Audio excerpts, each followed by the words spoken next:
What's happening, everyone? Welcome to this week's LIFECAST. First off, massive thank you to everyone with 10 episodes in now, and the feedback has been amazing. We recently put out a video asking for you to give us some themes, and there was loads of comments, so we will be working through them the next few weeks. This week, I thought we would go with Jack Smith. He's a big follower of the pod, and he wanted us to talk about self-doubt and the whole imposter syndrome. So I thought that's something that probably we've all had something. Well, I wonder whether people think that other people don't have it. Yeah, I think that'll be the theme of today's chat. Yeah. So thank you everyone for getting in touch, and Jack, thanks for your comment, mate. We will roll with this one. Also, no one's drinking today. We're not. I'm actually driving, being good, so it's a non-alcoholic beer for me. Why are you not drinking? Just because you're driving? Just because you said you know. No. Well, do you know what? We was away, weren't we, in Spain? And so, I don't know, I was away for 7 days. I did 3 days with you, so I would have drank them 3 days. And then I had a couple of days off. And we talked obviously about alcohol on the podcast. It was really starting to get me down. Yeah. And then it was my missus's birthday when we got back. So she was 40, so that was like 3 days. By the time it got to Sunday night, the amount of, talk about guilt, the alcohol guilt that I had, by the time I'd finished those celebrations on Sunday was horrendous. Like, my mood, I was starting to get in that. And I won't use the word depression because there's a clinical depression, but just that. Just in a bit of a rut. But anxiety was creeping in. So I thought, you know what, for the next 2 or 3 weeks, I've just got to... rein it in a bit. Yeah, so we got more non-alcoholic beverages in the bar. So that's why I'm not drinking today. So I'm going to have an apple cider, but it's a non-alcoholic one. What are you going for? It's the non-alcoholic Heineken, given to us by our marathon runner. There we go. Making me feel guilty. Cheers, Adam. Nice one, Congratulations. Whilst we're on the subject of non-alcoholic beer, what's your favourite?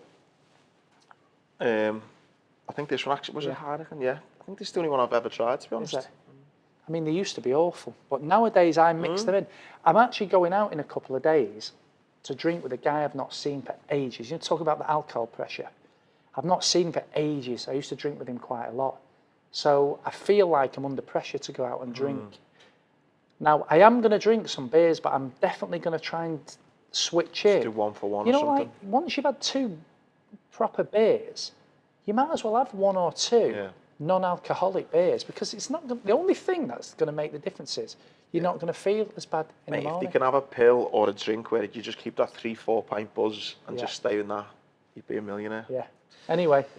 So self-doubt, great one from Jack to throw in, and I think it's something that people will think certain people don't have self-doubt, maybe people who are successful, but I reckon if you spoke to anyone on the planet, there's been a time where they've had some sort of self-doubt. I think you're a great example. You're someone I look at him, no doubt people will, and think he looks maybe really self-assured, he's successful in various areas, he doesn't have any self-doubt. And you've already just said before we started recording that you do. 100. Sorry, mate. Ah, okay. Could you hear that or not? A little bit rusty, but it's So should we just carry on from where we set off? Do you need me to say that again, or? no, you just carry on. Go on, what did you say? Somebody did, you probably think you wouldn't have self-doubt. You just said before that you have. That's what you say. Yeah, I think it's, I don't think actually, I'm pretty sure that actually, it reminds me of a book, Winners. And have you read it by Alistair Campbell? Yeah. Interviews Ferguson as well, doesn't he? And he interviews Mourinho, Barack Obama, he interviews everyone. And one of the main questions that he asks in there is, are you succeeding because of the desire to win or the fear of losing? And undeniably across all of those high achievers, it was the fear of losing. The only, bar one, and that was Floyd Mayweather. The only person in the book, and I know Alistair a little bit, he was on my last podcast, he was on Taking Care of Business pod, and he said the only person that just looked him dead in the eye and said, there is no way on this planet I lose, was Floyd Mayweather. And he interviewed Barack Obama, Jose Mourinho, Alex Ferguson, everybody, Chris Hoy, you name it. He interviewed them all. But it was unanimous, that everybody struggles from the fear of losing, and that's their driver. So that sticks with me. But so from my perspective, self-doubt is, and obviously around people who you would class as winners in some cases, and they're littered with self-doubt. And in reality, those people who are successful and those people who aren't are the ones that are able to overcome the fears. Manage it. So manage the self-doubt. Do you think the thing on Floyd Mayweather there was that he's just trying to eradicate that self-doubt with so much visualization and the whole kind of, because I think they are, linked, self-doubt, visualization, belief, mindset, it's all linked together, that he's just had this mindset of, no, I'm not even going to listen to the word defeat, it's just win, win, win, win, win. Yeah, that's one way of, I guess, dealing with self-doubt. You see, I think it's one of mine, and I mentioned it in one of the podcasts. I know somebody listened and said, what a load of bollocks that was. The visualization. Yeah. And I think at the time, I think we said it's probably not for everyone. But the stronger you perceive that you're going to achieve something, and I just think having a picture of that gives me more, strength in belonging that you're going to get to that point in time. You can't fake it, as we said on that previous podcast. It makes you just less fearful about losing. So probably when self-doubt creeps in, 9 times out of 10, something goes wrong on the plan, doesn't it? So whatever your plan is, your plan, remember on the previous podcast, a lot of these now, because we've done the 10, there's going to be some interesting crossovers. Yeah, big time. But there was a point where you tried to break the world record and didn't. There must have been an element of self-doubt that crept in at that point, but not enough to stop you trying and doing it again. And that's what I think the theme of this little chat will be. It's determining that kind of thing where you can control self-doubt, because it's undeniable. Everyone will feel it somehow, whether it's in sport, business, or everyday life. I think the big thing is to manage it. And we mentioned just before we started recording, Mike Bates, who we spent some time in Iceland, he spoke about this wall of evidence. And I think when you come in to have self-doubt, I think it's a big one for me, which I've always kind of done this, but Mike explained it so much better than I ever could. Before I heard Mike explain it, what I used to do was any time I was in a challenging situation, I'd look back over all the hardships I'd overcome in my life. So I'd look back to when I first joined the Marines, or when even before that, when my mum passed away, recovering from injury. I'd think, you know what, you're stronger than this. Come on, look at all the stuff you've overcome. You're better than this. And that would give me some self-assurance to deal with whatever challenge is there. Mike calls it the wall of evidence. So it's about remembering all the things you've overcome and achieved in your life. And then when you are having a little bit of self-doubt, just take a look back and think, you know what? I'm stronger than this. I've achieved X, Y, and Z. I am well equipped to deal with this. And I think that's what sometimes maybe people don't do. They don't give themselves enough credit to say, look, you know what? You've achieved so much. There's no reason to have this self-doubt. You know, you are better than this. And I think that's something that I've been able to do in managing self-doubt when it's happened to me.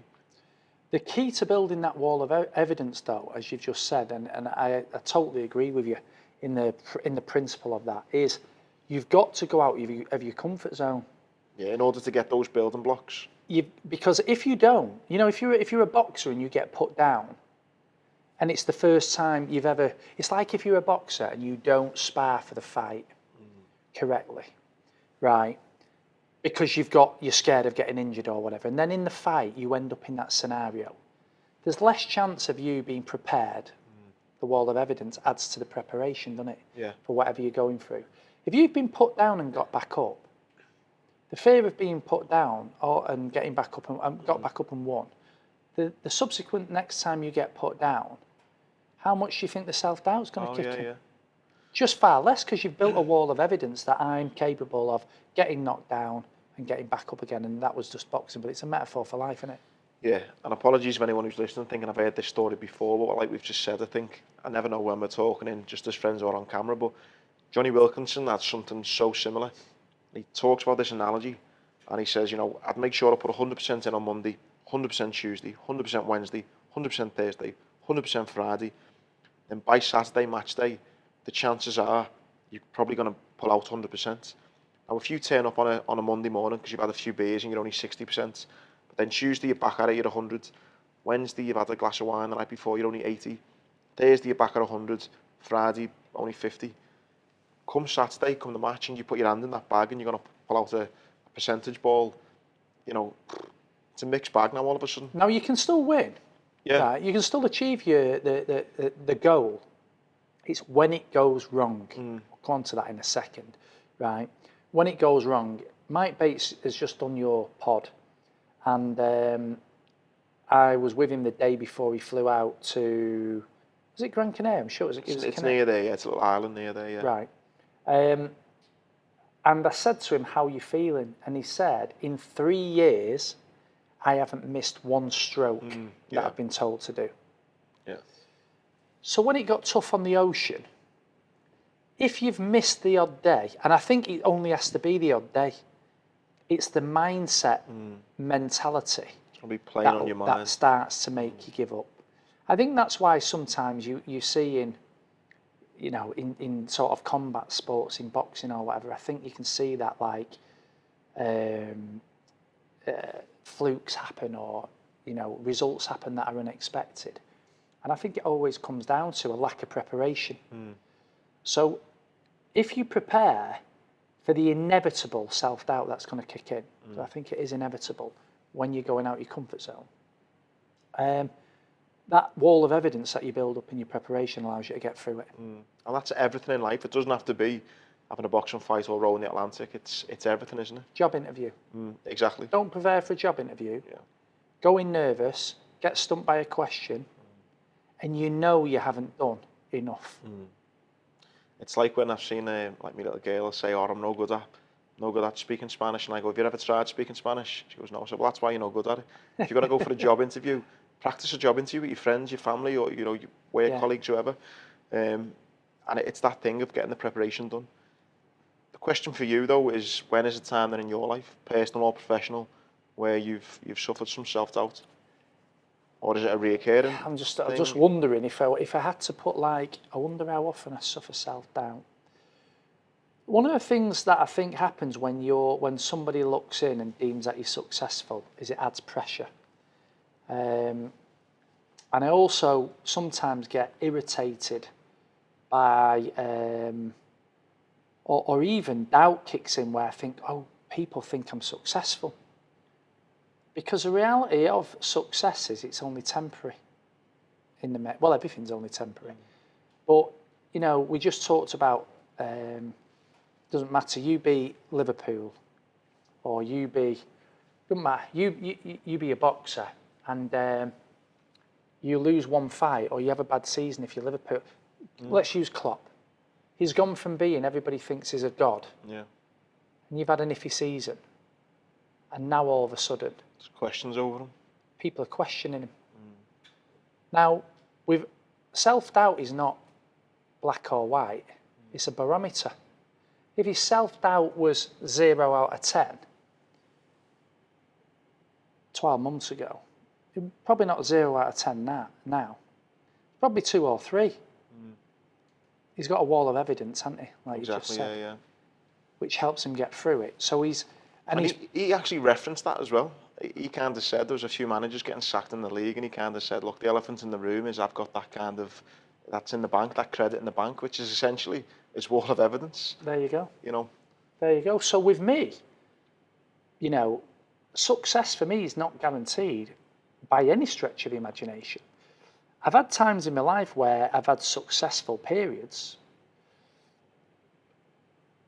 and if I would have stopped going out of my comfort zone, if I'd have stopped going out of my comfort zone even a year ago, right, I could have just sat with the organisation I've got today and let it drift, create a certain revenue and a certain profit, and lead I could sell it as another, and I would have no level of issue. Or I can go to the next level. We'll talk about the crayfish in a minute, because I think I've seen it once on a pitch and it's immediately struck me. And I was going for a period of self-doubt. Every 3 years in our business, just so you know, we try and double in size.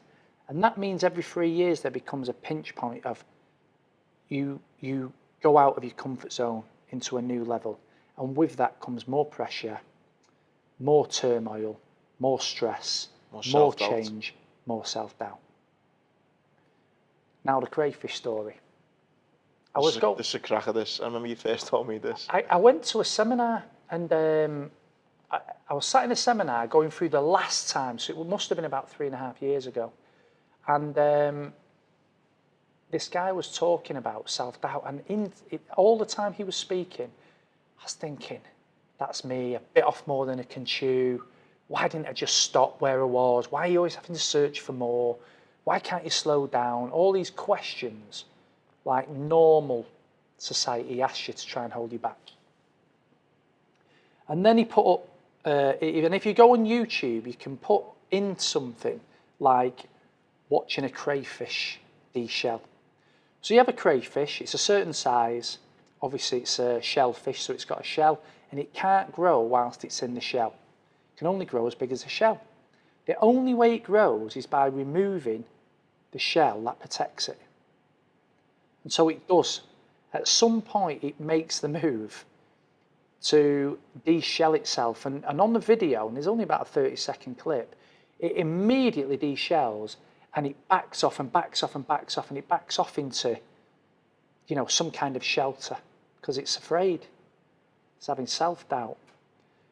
And then obviously subsequently it grows and then reshells bigger than what it was before. I mean, that's just a perfect analogy of what we all should try and do in life. But in that middle is fear, being scared, being doubtful. But it doesn't stop the crayfish, because it knows it can't grow if it doesn't shed its shell.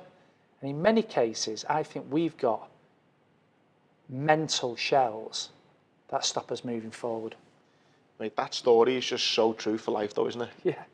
Like, how many people have just thought, you know what, they've maybe crept outside to remove the shell, and then they've kind of dipped the toe out and thought, fuck this, back in my shell, too much self-doubt out there, too much fear, and just stayed where they are. Yeah. Unbeknown to them, that everyone who's ever done anything in their life has had that moment of self-doubt, fear, fuck, this might go wrong, this might have been the wrong decision, am I right for this? Before the success of, they've got the new shell, the growing, the bigger, the better. And I think that's what some people don't realise, that everyone has that moment of self-doubt. And the first step is the scariest, right? Because I can look back and think, oh, I've had these moments of self-doubt before, and we've overcome them. Still have self-doubt, but you're able to, with your wall of evidence scenario, you're able to manage that situation. In your case, you must have exactly the same. There must be things, and in a minute I'm going to ask you, but I'll ask you first of self-doubt that you have on maybe a more day-to-day, week-to-week, year-to-year basis. But then I'm going to ask you, is there anything where you've actually had self-doubt, because we're all both human, where it's actually stopped us in our tracks doing something? One thing I said before I answer that, one thing, because when I was thinking about the subject that Jack put in, self-doubt, I don't actually have any self-doubt when it comes to the motivational speaking that I do. But again, that's already linked to what we've said. I've got a wall of evidence. I've spoke all over the world, and now I feel so confident in doing it. And I could get a heckler. I could have anything happen. I feel so comfortable that I'm never ever out my comfort zone. I'm never ever anything but self-assured. So, but actually, yeah, when I put it on things where I am doubt myself, a couple of things spring to mind. The first one was a few years after doing the motivational speaking, I thought I can really help people doing some sort of mentoring scheme.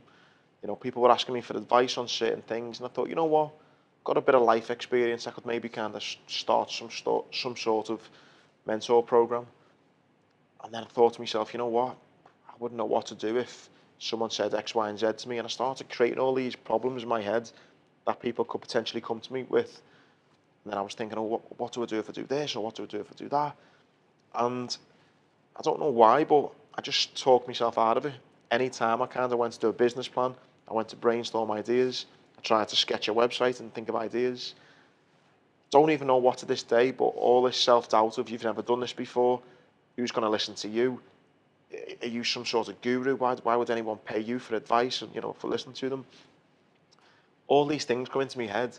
So much self-doubt that to this day I've never done anything about it, and it's just stopped me in my tracks from even trying Yeah. to be a mentor, which Yeah. I thought I'd be pretty good at for some reason. But there was so much self-doubt there that I just didn't even bother getting off the start line. So that's a time in my life, and completely riddled with self-doubt. Yeah. I think sometimes, doesn't matter who you are, you can have some of the most famous musicians on stage that are confident on the stage. Some of them still have self-doubt, by the way. Some of them are confident on the stage, but you put them in a different environment and they haven't got the wall of evidence in that environment. So everybody suffers from it. I was just telling you earlier, like, I've loved boxing all my life, and I reckon there was a point 9 years ago where I just boxed every day. A friend of mine, John Murray, up in Manchester, I've been down with Paul Smith over in Liverpool. I've trained with Josh Warrington, David Hay. I love boxing. I've been fortunate to train with, some elite people. And there was a point where I was training every single day. I'm thinking, you need to have a fight. Now, the self-doubt or the fear in that situation, the fear of losing, or the fear of your ego being damaged, just stopped me doing it.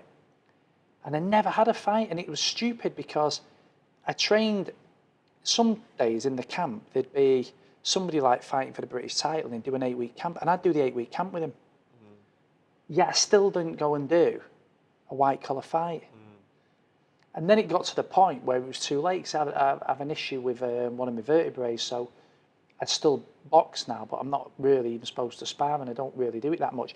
By the way, I used to spar, I used to spar some of the lads. They'd go a bit light on me, who were the pro boxers. But I used to spar them, and then if I'd get in the ring with somebody who was doing a white collar, I would be more like a tutor to them or a teacher. But even still, that I couldn't overcome that kind of self-doubt to get in the ring. So I never did it, and I regret it. Do you think ego comes into it a lot? As in, you just don't want to damage your ego. When people are thinking about self-doubt and they're too scared to take that, take that first step, do you think a lot of it is that kind of that fear of losing, your ego getting damaged? Fear of failure, ego. But they're the types of things that, if you looked at me generally in life, I'd probably say I embrace that stuff more often than not. I feel like I'll get through it more often than not. And there'll be people who are far more higher performing than me who will be even more so on the continuum, but they will still come across things in their life. Yeah, I think that's the nail on the head, really. I think that whatever kind of varying level of self-doubt you've got, there'll be parts of your life, like I've just said for me, my speaking on you in business, where there's very little self-doubt, and there'll be parts of your life where you just kind of so succumb by it, or you have been, and you're like, that'll be everyone. There'll be certain parts of, whether it's a man or a woman who's single looking to, meet a guy, meet a girl, and it could be that self-doubt of, am I good enough? Am I good? Can I speak to this person? Or there'll be one aspect, you know what I mean? Yeah, I mean, I was just thinking of a job interview then. Imagine how many people don't go for the job interview. Oh, God, because they think they won't get the job.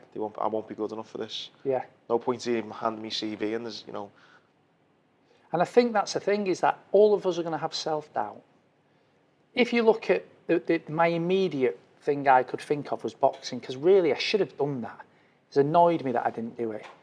But if I was to look at more often than not, I would just go out my comfort zone, face a self-doubt, try and build a wall of evidence, try and get through it. I think if you are a person what looks at your life and thinks, if I see self-doubt, I kind of turn my back on it and walk away.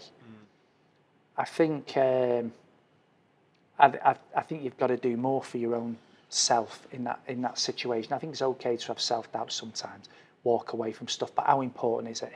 If it's a job interview and you want that job, you can't let self-doubt get in the way of that kind of stuff. And I was going to say, to kind of start rounding off the self-doubt, I mean, what is it you can kind of do to alleviate that self-doubt? I agree with you, there's sometimes where self-doubt's there and maybe there's a good reason for it, but I think a lot of the time if people just pushed and tried a bit harder, they could get rid of that self-doubt if they took certain steps. I mean, straight away, I'd say, you know, just baby steps for things. You know, no one's telling you. It's like an elastic band, isn't it? Jumping outside your comfort zone. It's you pull it too much and it's going to snap. It's just little by little. And I think to alleviate that self-doubt, it is all about baby steps and building that wall of evidence with baby blocks. If you know, if you want that analogy, I think being prepared, I think, comes into it so much. Can help alleviate self-doubt. Yeah. And one thing that I did, and this is a bit cheesy, this is a bit like down the visualization route again, but I used to have motivational YouTube clips on all the time. All the time. A bit like Floyd Mayweather, he said, was saying, oh, I'm never going to lose. There was this particular one I used to listen to, a guy called Eric Thomas, typical cheesy motivational American speaker, but he spoke about this guy. He goes out into the water, and this guru that he's speaking to says to him, how bad do you want to be successful? The guy was like, yeah, really bad, really bad. He gets his head and he dunks it underwater, and the guy's, you know, trying to pull his head back up, and just as about the guy's about to pass out, the guru lifts his head back up, and he says, when you want to succeed as bad as you want to breathe, then you'll be successful. Right. So it's quite cheesy, but the idea was like, you know, you've got to want this more than anything. Yeah. Now, I listened to these motivational clips all the time when I was going for my world record, did alleviate self-doubt because I was going, all I'm doing for this is training. You know, I want it so bad, I want it so bad. So any self-doubt that I did have, you know, just by that little 1% of listening to motivational videos, you know, helped. And that's why I said baby steps sometimes. That can definitely send you on your way. It's a good point. I mean, the baby steps one, I used to have a really, really bad fear of speaking. Anything public, whether that was a podcast, whether that was doing any type of talk, I just would turn my back to it. And then I just got to the point where I thought, this is holding me back. And I think that is the thing with me. If I feel like something's holding me back, my motivation to move forward is more than my fear of losing or my fear of self-doubt. And I just remember reaching out to my school because I thought, well, if I'm going to do it, I need to take those baby steps. So I went and spoke to a class. That was the very first talk I ever did, and I was absolutely petrified speaking to some 15-year-old kids. After that, it moved on to, they said, oh, will you come and do the end of year thingy? I did that. And then I just started to do more podcasts, and before you knew it, the wall of evidence had been built on it. I think baby steps is one. The other one I'll add to that, because I think you've just done put some good things in place there. The other thing I'd say is who you surround yourself with. Because you can surround yourself with people who go, sometimes self-doubt, you've just got to do it yourself though, right? But there are some things, you know, that where it's not on you, where you don't have to do it on your own. And it was like you, John, in the running club, wasn't it? I know we've mentioned it before. But all of a sudden, you start to get that belief. Other people around your environment that you put yourself in helps you create that belief. I try to don't surround myself with negative people, Andy. Who try and pull me down. Yeah. It's too easy. And it seems so obvious, but it is so important as well. That kind of just surround yourself by positive people who can kind of just help with that self-doubt. Again, that running club made me think of the world records, and it was so funny being surrounded by those people. We'd done a really hard session about a week before the world records. It was raining, it was windy, and I ended up getting through the session, performed really well. And do you know, there was no self-doubt on race day because I'd surrounded myself for like 4 months with these people who were just, we're gonna do this. I'd had the evidence of running in rain and wind and all that stuff, and it all come from the baby steps of surround myself by a running club. Yeah. And then the 4 months that followed. So I think obviously that's a running example, but I think everyday life you can apply that, and I think it is about knowing that everyone has some sort of self-doubt. It's about how you manage it, whether it's your surroundings, whether it's being more prepared, baby steps, whatever it is, you know, it can be overcome. There you go. There you go. That is self-doubt.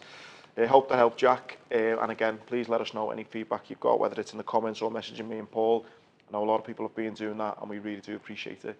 See you next week.